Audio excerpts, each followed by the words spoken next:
Bem-vindos ao canal Ouvindo Sobrenatural. Se você gosta de relatos sobrenaturais, inscrevam-se no nosso canal para não perder nenhum vídeo e ative o sininho. Deixe seu like e sua opinião nos comentários. Envie seu relato para o e-mail abaixo. Muito obrigada!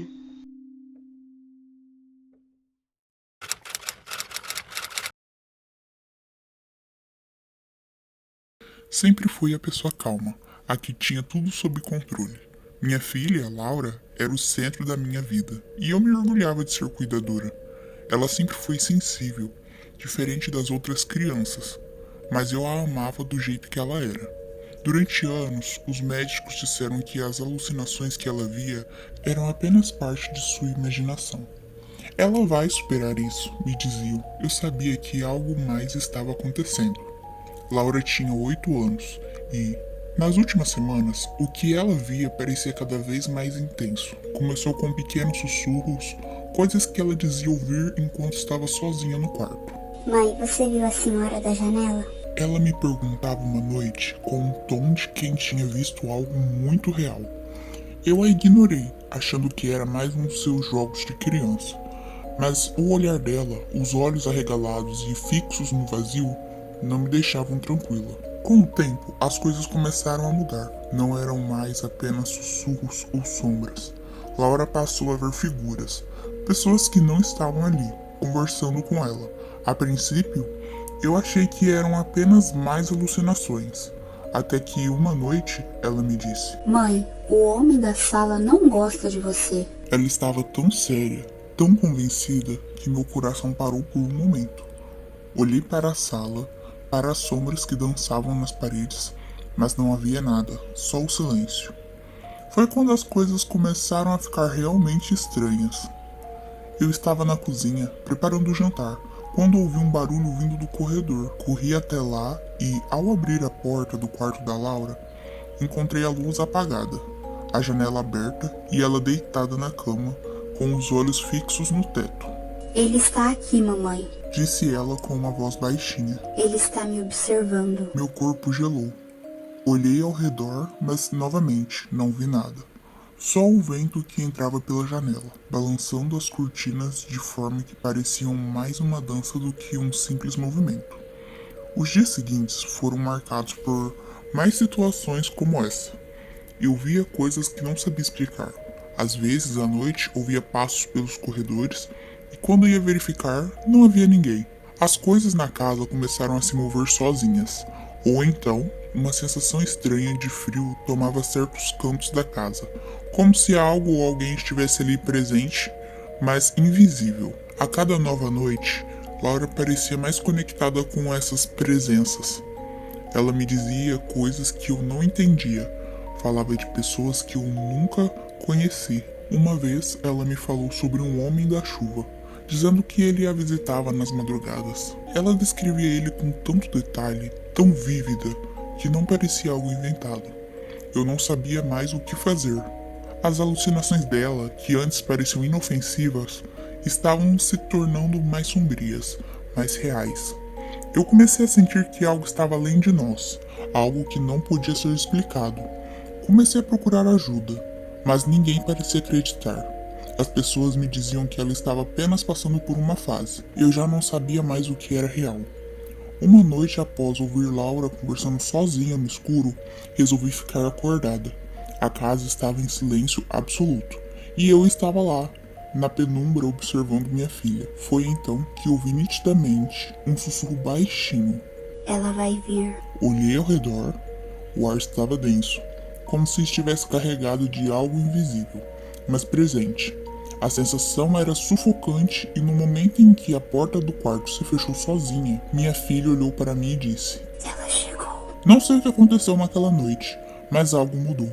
A cada dia sentíamos mais presenças ao nosso redor. Eu sabia que tinha algo que eu não entendia, algo além das alucinações de Laura, algo que estava começando a se revelar, e de repente eu percebi. Nós não estávamos mais sozinhas na casa. E então, depois de um tempo, meu marido voltou de viagem. Quando o Marco chegou de sua viagem de trabalho, eu não sabia como explicar o que havia acontecido nos últimos dias. A casa estava em silêncio, mas o tipo de silêncio carregado de tensão, como se o ar estivesse denso, como se ainda estivesse aguardando algo. Eu queria desesperadamente que ele dissesse algo que me fizesse acreditar que tudo isso fosse apenas fruto da minha imaginação, que Laura e eu havíamos exagerado, mas por dentro eu sabia que não era o caso. Ele me deu um abraço apertado assim que entrou, algo que parecia uma tentativa de trazer alguma normalidade ao caos em que minha mente estava. Como foi sua viagem? Eu perguntei, tentando disfarçar o nervosismo na minha voz. Foi boa, mas você parece diferente. Ele respondeu, notando a tensão no ar. Aquelas palavras me fizeram parar por um momento. Eu tentei sorrir, tentando esconder tudo o que havia acontecido, mas era impossível ignorar o que eu estava sentindo. Olhei para Laura. Estava ali com um olhar distante, sentada no sofá, como se não soubesse exatamente onde estava, o que estava acontecendo. Eu sabia que ela via coisas que não podíamos ver, mas quando ela olhou para o pai, parecia tão normal, como se as sombras e as alucinações tivessem desaparecido. Naquela noite, depois de termos jantado e trocado algumas palavras sobre o cotidiano, Marcos sugeriu que fosse dormir, já que estava cansado da viagem. Eu observei Laura enquanto ela se preparava, e pela primeira vez em dias, ela parecia calma. Ela estava ali assistindo televisão como qualquer outra criança, sem dizer uma palavra sobre as figuras que dizia ver ou sobre as presenças que falava ter sentido. Tudo parecia tão normal. Eu até comecei a me questionar se tudo aquilo havia sido um pesadelo, se de alguma forma a tensão havia me feito ver coisas onde não havia. Quando Marcos foi dormir, eu fiquei sentada na sala sem coragem de dormir. Fiquei ouvindo sons da casa, esperando por algo, qualquer coisa, mas nada aconteceu. O que antes parecia um pesadelo sem fim, agora estava em silêncio absoluto. O relógio fez tic-tac, a casa estava em paz, até os ventos lá fora pareciam ter acalmado. Na manhã seguinte, Marcos perguntou sobre o que eu estava pensando. Eu não sabia o que dizer.